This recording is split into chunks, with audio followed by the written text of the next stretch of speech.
at natin matibay sa ating pananampalataya. Praise God. Kaya sa umaga nito mga kapatid, ito po ang ating topic, be steadfast and unmovable. Praise God. At tayo po ay patuloy na manalig sa ating Panginoon. Bagamat kung titignan natin sa ating kapaligiran, lalo na pag nagbabasa ka na lagi kang nakababad sa Facebook, diba talagang matatakot ka eh. Diba? Ako, luminto na naman sa ganitong lugar. Minsan, may lumalabas pa ng mga prophecy na ito, mayroong isang mga linggo na magaganap. Diba? Kaya sa panahon ito ay marami ang natatakot, nangamba. Ano na kaya yung mangyayari? Ano na kaya yung susunod na magaganap? Praise God. Pero bilang sa Kristyano mga kapatid ay dapat tayong manatiling matatag at patuloy na manalig sa ating Panginoon. Kaya palapakan po natin.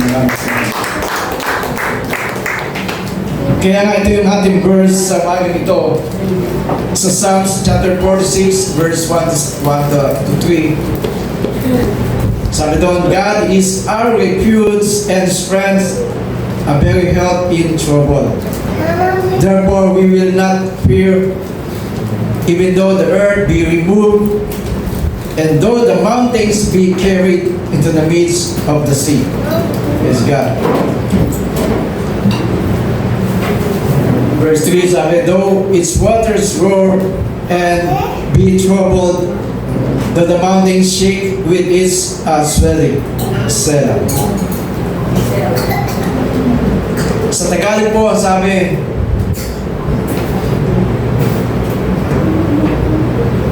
ang Diyos ang ating lakas at kandungan at handang saklolo kung may kaguluhan. Hindi dapat matakot, mundo may mayanig, kahit na sa dagat ang mundo ay matangay.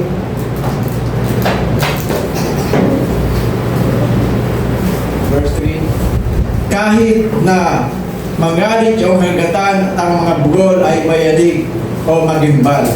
Praise God. Kaya ito yung mga kapatid, yung ating pinangahawakan, amen, na ang ating Diyos, ang ating kandungan, diba? At handang saklolo sa kung may mga kaguluhan. Kaya nga bilang sa Kristyano mga kapatid, ito po ang ating mensahe, to be steadfast and unmovable. Praise God. Bagamat sa panahon ito na maraming mga kaguluhan na ganap, di ba, at maraming pinanumbahan ang tao, diba, may shaking eh. Minsan,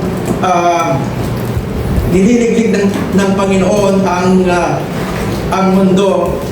Praise God. Para minsan maalala ng tao ang Diyos. Amen. So may shaking eh. At kung tingnan natin ay ang shaking na yung minsan mayroong high intensity. Minsan mild lang eh. Amen. At hindi lang lindol eh. Di ba? Minsan may shaking sa ating buhay, sa mga nagaganap sa ating mga paligiran, na minsan hindi alintanan ng tao. Pero pag ang lindol ay talagang di ba, doon nakikita natin na mas lalong kakapit ang tao sa Diyos eh. Amen? Pag nandiyan na yung doon na maalala ang Diyos. Praise God. Mayroong isang doktor na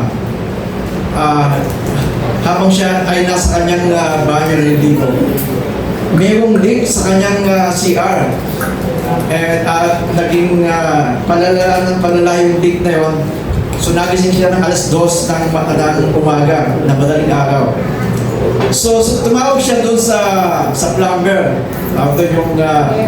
Yung tubero.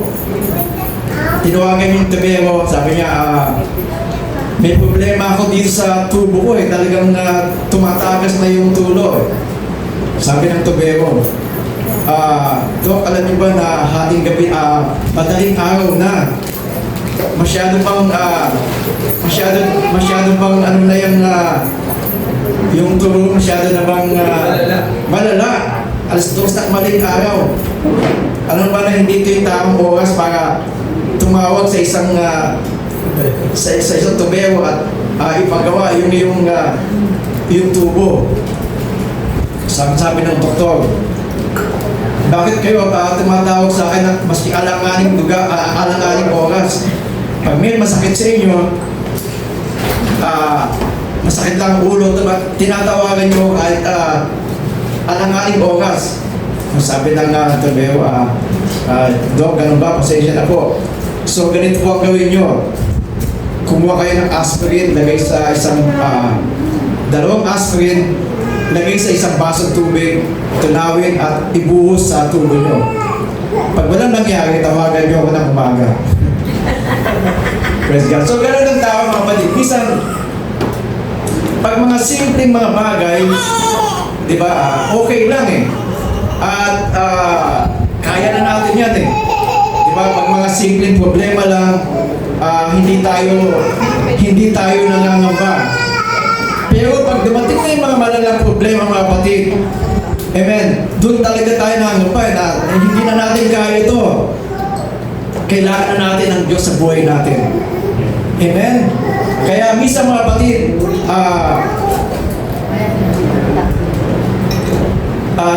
nagkakaroon ng shaking eh. Diba pagyanig, paalala sa mga tao.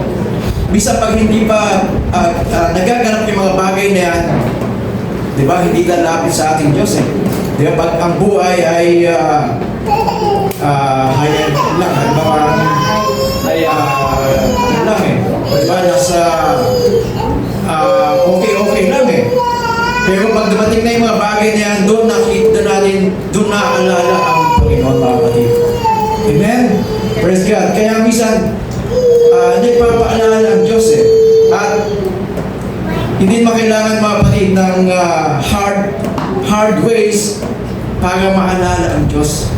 Amen? Kaya bilang sa Kristiyano mga kapatid, ito yung life natin eh.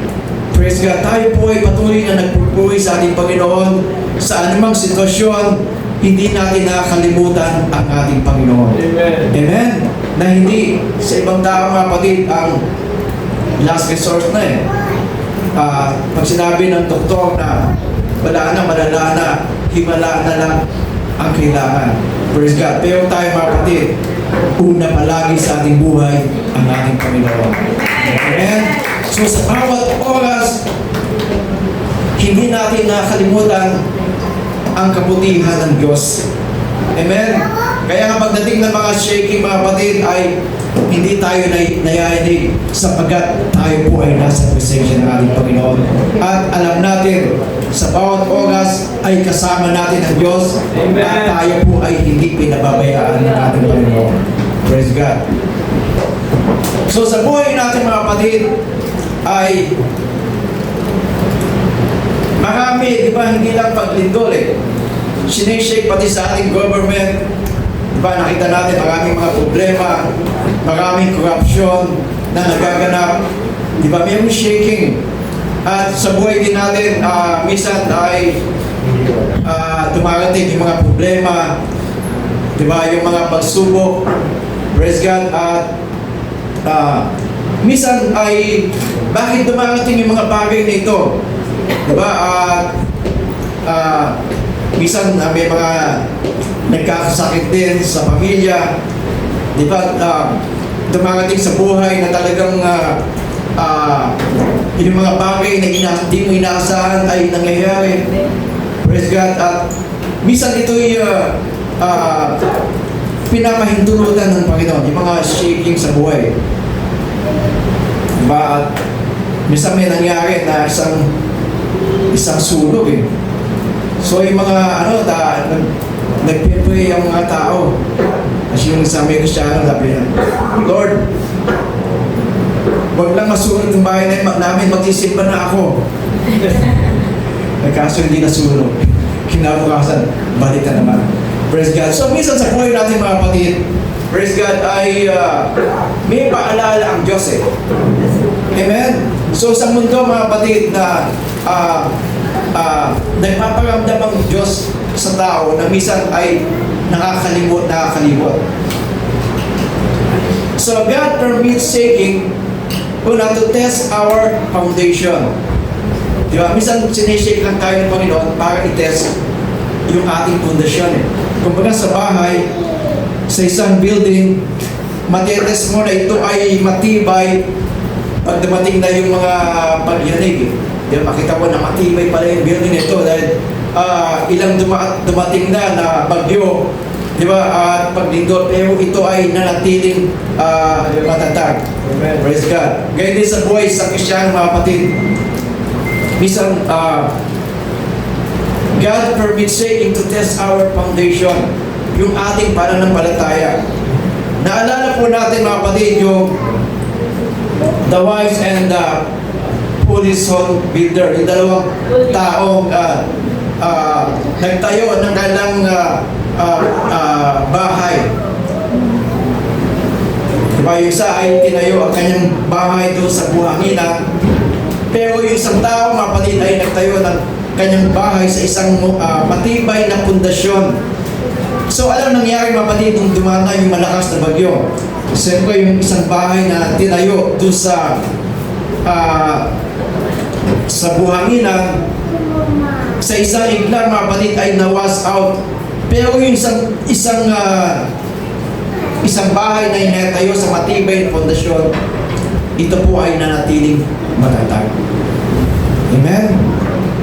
Yes. So basahin po natin, pakibasa sa Matthew chapter 7:26. Sabi po sa Matthew 7, verse 26 to 27, "But everyone who hears this word of mine and does not put them into practice is like a foolish man who built his house on the sand. The rain came down, the streams rose, and the wind blew, and beat against the house, and it fell with a great crash. Amen. So sa Tagalog sabi, At ang bawat dumirinig ng aking mga salita, ito at hindi ginaganap, ay matutulad sa isang taong mangma na itinayo ang kanyang bahay sa buhanginan." Next.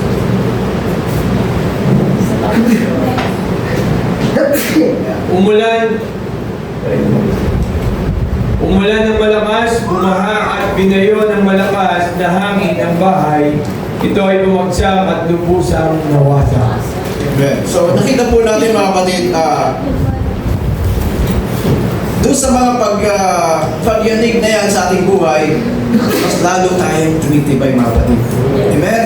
So ang isang Kristiyano, mga kapatid, na patuloy na hindi hubog ng Panginoon, diba? Kaya nga ito yung isang pakabula doon sa taong naging isang taong mangma at matalino. Yung isang taong matalino ay talagang alam niya na kapag ang kanyang bahay ay naitayo sa isang matibay na pundasyon, ito ay matatag. Kahit anong bagyong dumating yan, ito ay hindi matitinag. Pero yung isang tao na okay na dito mas madali lang to sa isang lang na itayo niya ang kanyang bahay. Pero nung dumating yung bagyo, mga kapatid, bawas out lang, nawas out kagad. So may mga Kristiyano, mga kapatid, na ganito na diba, dapat ang salita ng Panginoon ay patuloy na natatanim sa kanyang puso. Amen? At hindi lang naitanim o kanyang nalaman yung mga salita ng Panginoon. Dapat ito yung kanyang pinapabuhay. Amen? At sa pamagitan nito, mga kapatid, bilang isang Kristiyano, tayo po ay nagiging matatag sa ating buhay. Amen? Pinanghawakan natin ang salita ng Panginoon at tayo ay sumusunod palagi sa direksyon ng Diyos para sa atin. Kaya makita po natin, ang isang tao nito, mga kapatid, ay nanatiling matibay at matatag. Amen? Kaya pag may dumating na mga ganyan praise God, nakita natin na mayroon siyang firm foundation. Diba? Alam niya na nariyan ng Diyos at bagamat dumarating yung mga bagay na ito ay hindi siya pababayaan ng ating Diyos. Amen? Pero makita natin yung isang mga Kristiyano na mababaw lang. Wala na, pag dumating yung mga ganyan, wala, takanta na. No, ano na kaya mangyayari? Di ba parang nandun na mga kapatid yung depression sa kanyang buhay. Praise God. At makita po natin dahil hindi matatag eh. Amen. Pero isang Kristiyano mga kapatid na patuloy na tumatag sa kanyang pananampalataya, makita natin kahit anong sitwasyon na magyari, siya ay patuloy na naglilingkod sa ating Panginoon. Yes. Amen. May basa yung next verse na sabi. 1 Peter chapter 1 verse 7.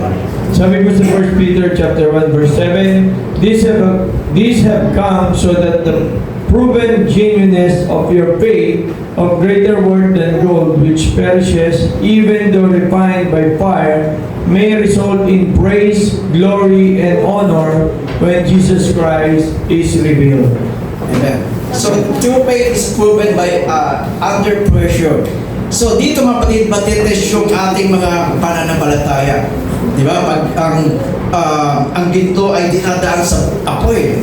Kapag ito po ay dinaan sa apoy, dito mga kapatid ay talagang nakita yung di ba, yung ningning ng ginto at praise God at nanatili siya mga kapatid na pag dumaan sa pressure, ito ay nanatiling naging matatag.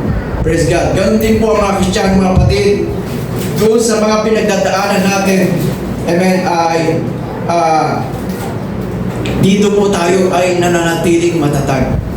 Amen? Praise God. Kaya sa dami ng mga testimony na dinaanan natin, praise God, so sa ngayong sitwasyon ay nakita natin na marami nang dumaan eh. Di ba, na dinaanan tayo, nakita natin kung gaano kabuti ang Diyos. Amen. Dumating na yung COVID-19.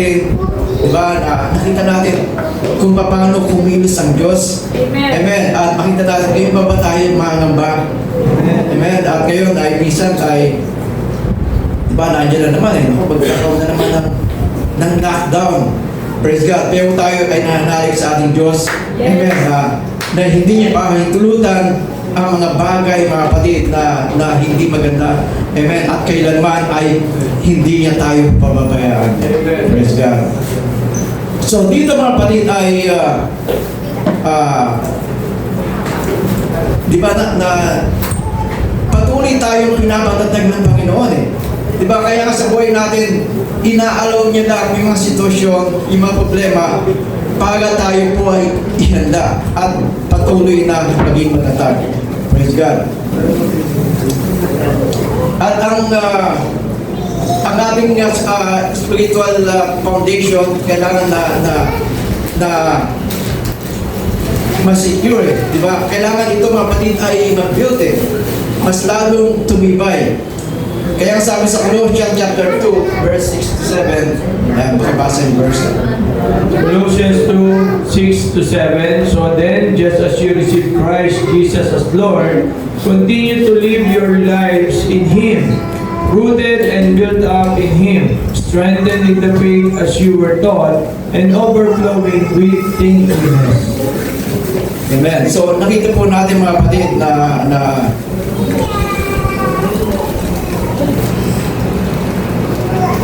so kailangan mga kapatid na ang isang Kristiyano ay dapat rooted and grounded in the Word of God. Amen. Alam natin yung 10 ng mga kapatid na kapag ito ay di ba talagang pumugat na sa ilalim eh. Talagang mahirap nang ito ay mahirap na ito pa eh. Di ba? Ito ay talagang rooted and grounded na.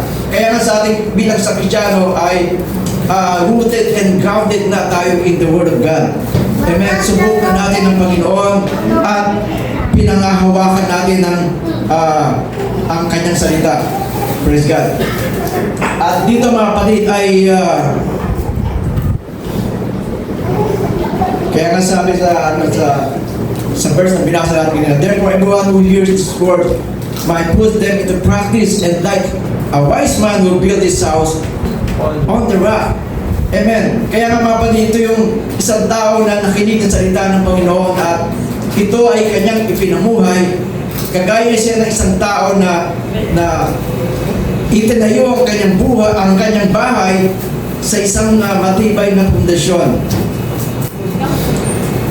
Sabi, but everyone who hears this word of mine and does not put them into practice is like a foolish man who built his house on the sand. Yes, God. Kaya ito yung mga Kristiyan, mga kapatid, na hindi ipinamuhay ang salita ng Diyos. Di ba? Ang tendency, mga kapatid, ay kagaya siya na isang, kaya kapag dumating yung mga sitwasyon sa kanyang buhay, wala na, bagsak na eh. Di ba? At siya ay lupay-pay na. Pero yung sa Kristiyan, mga kapatid, na pinanghawakan ng salita ng Diyos, siya po ay nanatiling matibay. Amen. At patuloy na maglilingkod sa ating Panginoon. Praise God. Kaya minsan pagkakita natin ay inaalaw ng Diyos yung mga bagay ito para to test, di ba, parang tayo po ay lalong maging matibay. Amen. Yung shaking ng mga, di ba, sa ating minsan sa ating financial status, di ba, mayroong isang shaking, pero makita mo mas lalo tayong nagiging matatag. Praise God. At itong ginagamit din ng Panginoon ito, mga kapatid, para yung focus natin eh. Di ba? Minsan ng mga tao ay nakafocus na sa ibang bagay at minsan nakalimutan na, di ba, ang ating Panginoon. So God uses shaking to refocus our priorities. Praise God. So makita natin, ano ba yung pinakamahalagang bagay sa mundong ito? Praise God. The main thing sa buhay natin. Di ba, nakita po natin kung nagkaroon ng COVID-19, ano ang saysay na marami kang pera. Di ba, hindi ka na makabili ng gustong bilhin, hindi ka na makapamasyal. Praise God. Pinakita, mga kapatid, na ang lahat ng mga bagay nito ay pansamantala lang. Na dapat, mga kapatid, nakapokus tayo doon sa main thing, mga kapatid. Praise God. At nakita po natin, higit na mahalaga na nakita natin yung nagbibigay ng pagpapala kesa nakapokus ka doon sa mga pagpapala. Sabi po so kaya God uses shaking to refocus our priorities. Praise God. So makikita mo na, Lord, so nakalimot pala ako na dapat isang nawala na yung focus natin, yung panahon para sa Panginoon eh. Praise God. Kaya ang sabi sa Haggai chapter 2 verse 6, this is what the Lord Almighty says, in a little while I will once more shake the heavens and the earth, the sea and the dry land. Sabi, verse 7, I will shake all nations, and what I desired by all nations will come, and I will fill this house with glory, says the Almighty. Says the Lord Almighty. Diba? So pinakita niya, mga kapatid, na diba, isi-shake na ang daigdig eh. Diba, parang ipakita, mga kapatid, na ang isang mahalagang bagay. Amen. Kaya minsan pag sa-shake nito, makita natin, di ba, pag nakita na, Lord, lahat ng tao malapit na. Lord, pero pag okay lang ang buhay, diba, parang, lalo sa panahon ito na maraming tao ang sobrang busy. Di ba, minsan ay ultimo yung pagbabasa ng Bible, mga kapatid, ay medyo nakaligtaan na eh. Masyadong nakapokus sa gadget. Di ba? Pero kung titignan natin, yung Bible nandun na sa cellphone mo eh. Amen. Kaya lang, mga kapatid, mas masarap pang di ba, mag-stroll sa mga ibang bagay. Pero pag Word of God, parang escape lang eh. Amen. Kaya minsan, mga kapatid, pinapakita, Lord, yung priority natin, mga kapatid. Praise God. Minsan nakaligtaan po natin, minsan wala ng quiet time eh. Di ba? Pati yung oras na over busy na wala nang oras sa pananalangin, di ba? Para sa devotion. Praise God. At yung personal commune natin with the Lord. Di ba? Yung fellowship natin. Praise God. Ilan sa atin mga kapatid nakalimutan yung fellowship, di ba, with other Christian. Alam niyo ba mga kapatid, yung ginagawa natin every Sunday, nakalimutan niyo, mayroon pa tayong Wednesday. Sino ba natin ng Wednesday? Amen. Praise God. So, minsan, in-escape mo. Mayroon tayong Wednesday, mga kapatid. At dito sa Sunday, mga kapatid, di ba, ay after ng fellowship, minsan uwian na tayo eh. Kaya mayroon tayong, dapat mayroon kang communion with other believers kung saan ay dito ka magpapalakasan. Alam ba, minsan, every Wednesday ay minsan kapihan lang tayo doon at minsan yung mga iba na doon nila nailalabas yung mga problema nila, di ba, na-share sa loob. Kaya sabi, magpalakasan kayo sa isa't isa. So, kailangan po natin yung mga kapatid eh. At dito ka lalago. Amen. Kaya pilitin po natin na hindi lang po tayo Sunday Christian. Di ba, dapat ang iba sa atin ay nag-delete na ng mga Sunday school, Bible school, Bible study. di ba, ng Bible study. Amen. Kaya misa, mamaya pag-uusapan po natin Leo, mga kapatid. Magkakaroon po ng meeting, yung mga ladies, comments, mga youth. Amen. So ibalik po natin mga kapatid na dapat meron kang di ba, meron kang parte.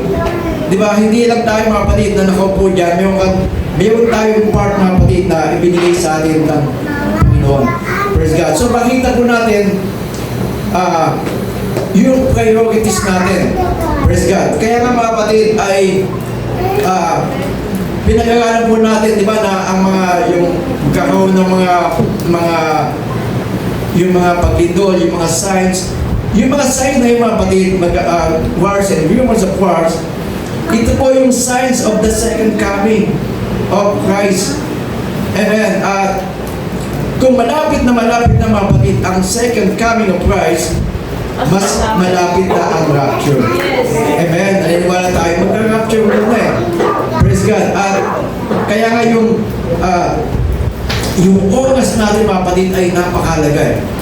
Amen. So, samantalahin po natin mga kapatid yung mga panahon nito na maibibigay natin sa ating Panginoon. Amen. Dahil yung time na wala na eh. Di ba na yung mga mahal natin sa buhay na hindi pa naligtas, yung mga kaibigan mo, di ba na kailangan nila ng salita ng Panginoon. So gawin po natin mga kapatid. Kaya nga sa panahon nito mga kapatid na dapat ang goal natin hindi lang makarating sa church eh. Sa atin, punta ako ng church. Dapat ang goal na natin, makapagdala ka ng kaluluwa. Amen. Makapag-invite ka. Amen. Na hindi lang, kaya nga ang problema, kung yung sarili mo ang hirap mong dalhin sa church, diba, paano makapagdala? Dapat ngayon mga kapatid ay, ang goal natin, di ba, na makapagdala din, dalhin ng mga tao na kailangan nila ang Panginoon sa buhay nila. Di ba? Yung mga hindi pa tumanggap ng kaligtasan. Praise God. Kaya sa shaking nito mga kapatid, God's permit shaking to test our foundation. And God is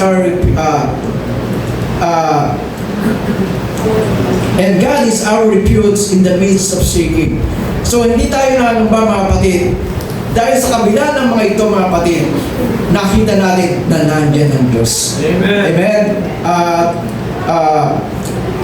Nais lang ng Diyos na tayo po ay patatagin. Amen. Makita natin yung priority natin eh. Diba, binasa po natin, God is our refuge and strength, a very present help in trouble. Praise God. So ang nandiyan ng Panginoon mga kapatid, siya lamang po ang tanging kanlungan natin sa oras ng kagibitan. Actually, wala naman tayong magagawa kahit ano ang mangyari kundi manalangin. Amen. Amen. Manalig sa ating Panginoon. Yes. Kaya sabi, therefore we will not fear, even though the earth be removed, And though the mountains be carried into the midst of the sea. Amen.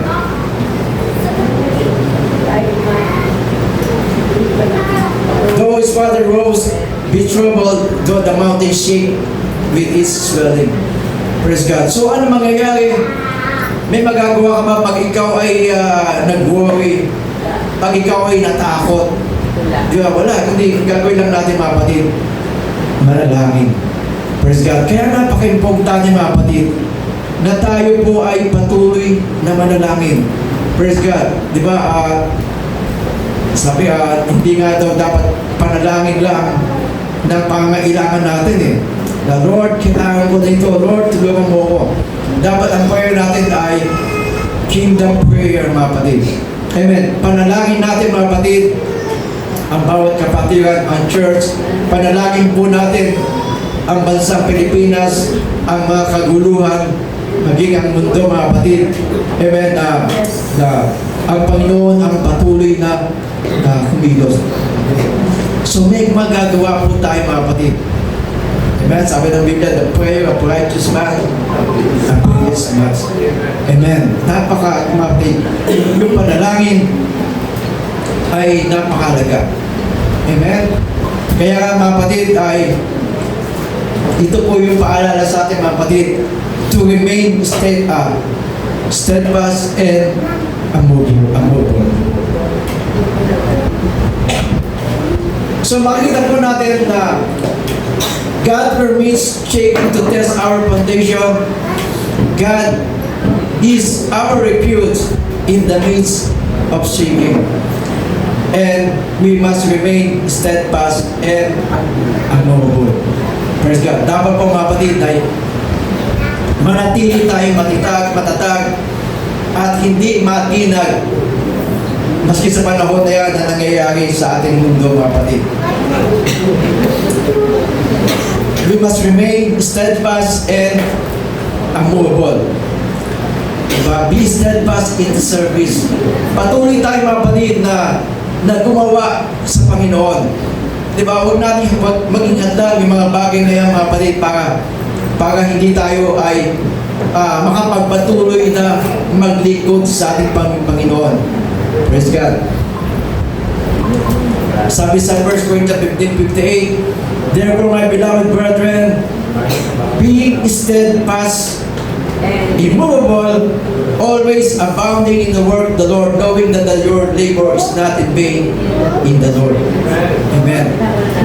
So, hindi sayang yung paglilingkod mo sa Panginoon. Yung mga sacrifices na binigay mo sa ating Panginoon, nakikita niya, mga kapatid. Maliit man o malaki, mga kapatid.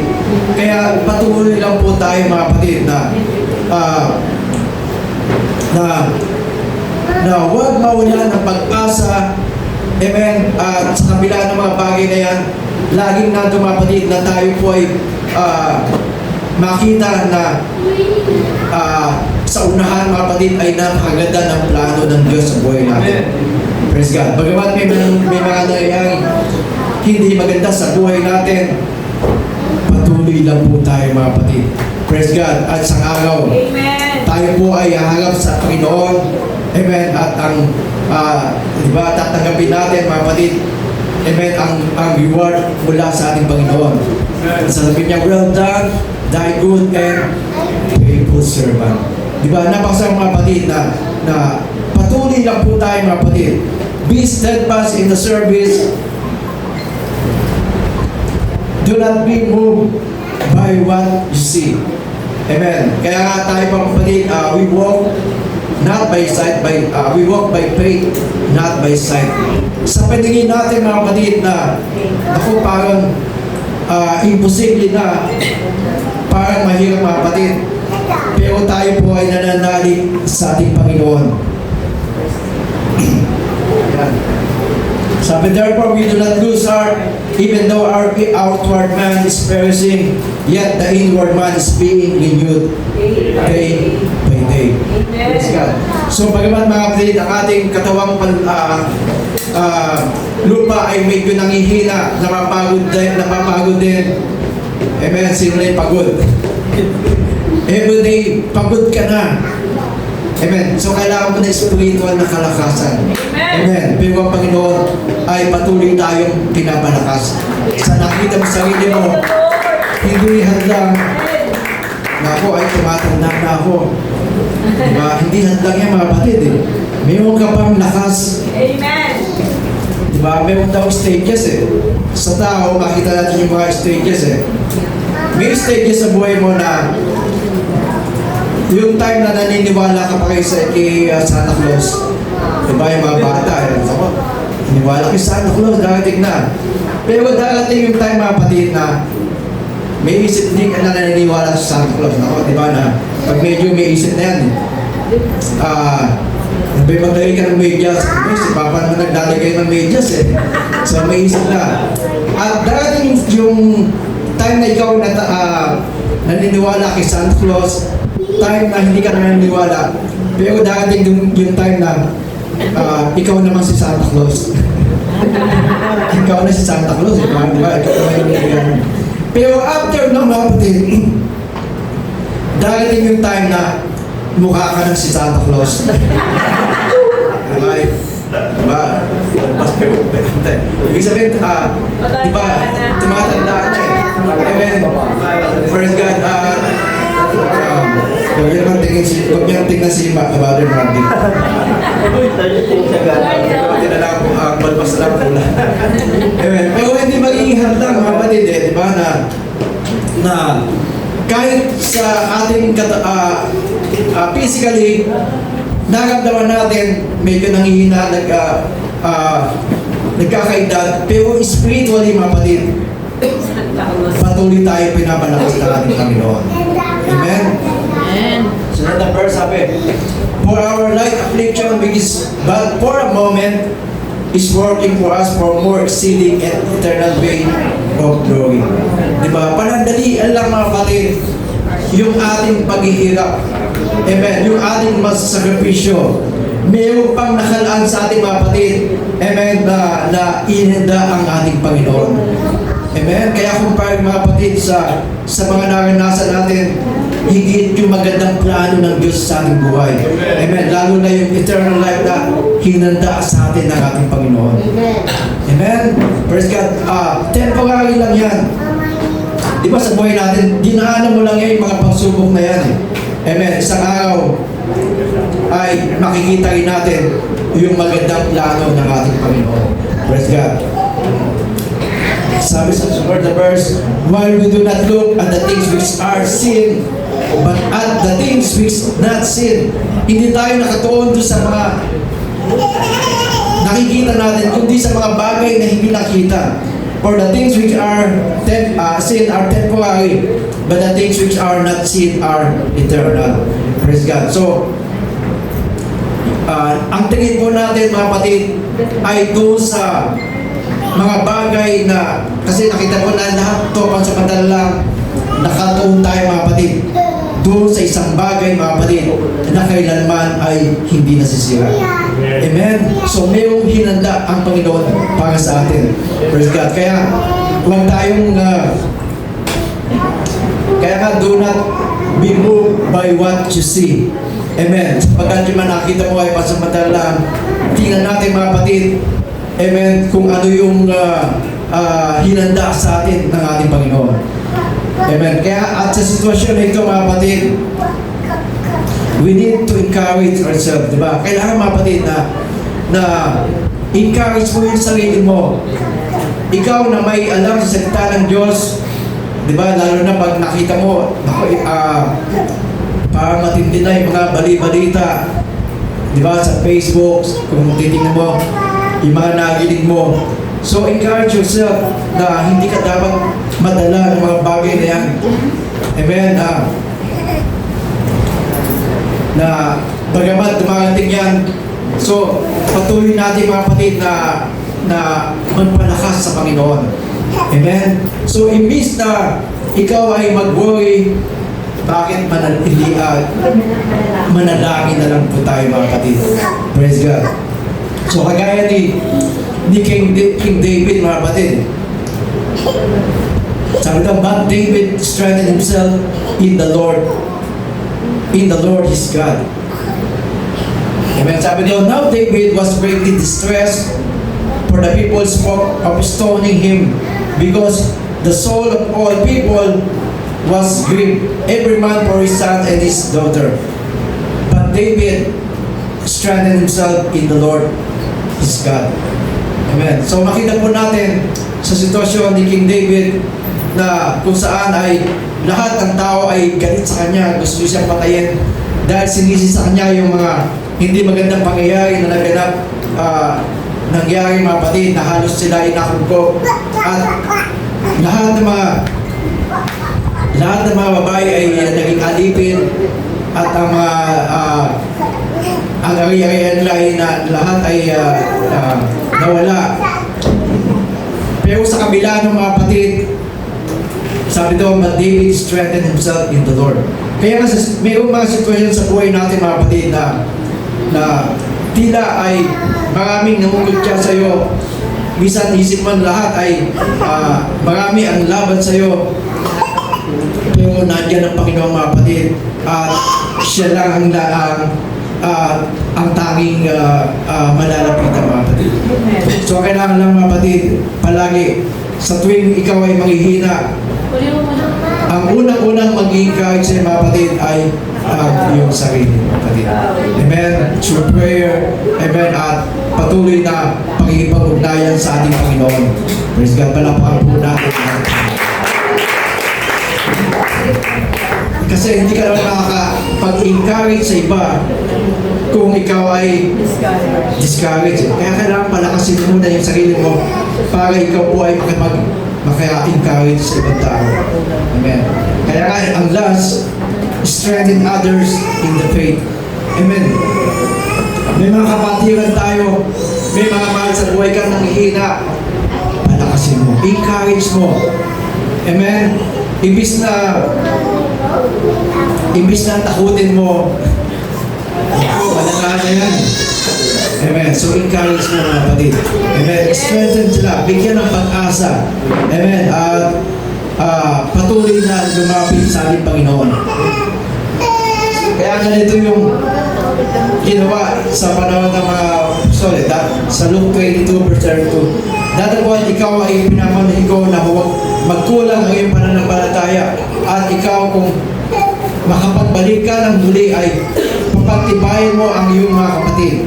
Praise God. So, gaya ng mga iglesia, ng mga naunang iglesia mga kapatid, sila po ay nagpapalakasan sa isa. Kaya din tayo din mga kapatid ay dapat magpalakasan na yan. Kaya dapat din tayo mga kapatid na magpalakasan sa isa sa mga kapatid. Encourage strengthen others in the faith. May nakita tayo mga kapatid na tila ay nanlulupay-pay na, nangihina. Mga kapatid natin na medyo nadapa, tulungan po natin na sila po ay makabangon at makapagpatuloy.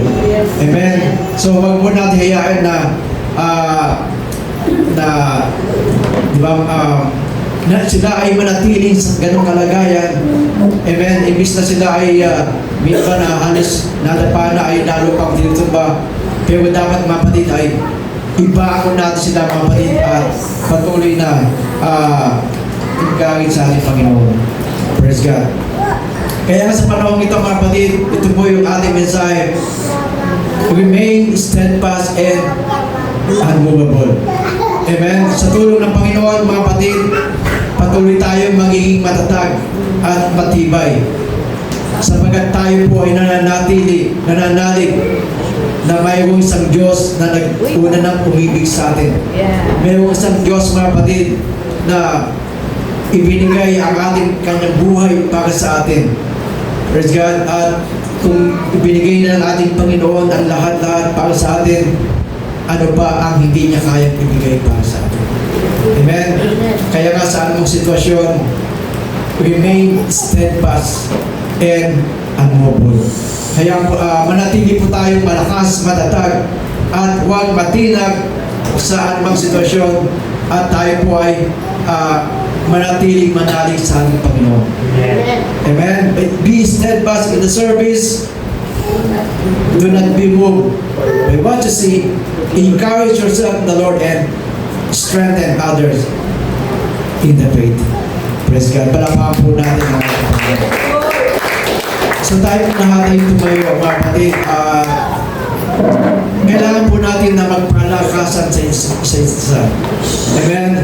Tayo po ay patuloy na humingi ng kalakasan sa ating Panginoon. Praise God. Na patuloy na maging matatag sa anumang sitwasyon. Hindi natin alam kung ano yung darating bukas. Ano ang mangyayari. Pero tayo po ay nananalig na kailanman ay hindi tayo pababayaan ng ating Diyos. Praise God. Hindi niya hayaan na pero hindi magandang mangyari sa kanyang mga anak. Kaya nga kahit anong mangyari,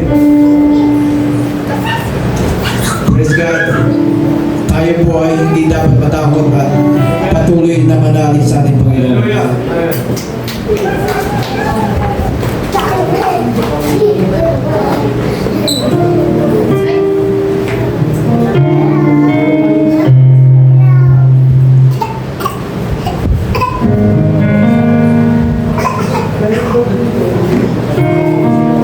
Praise God.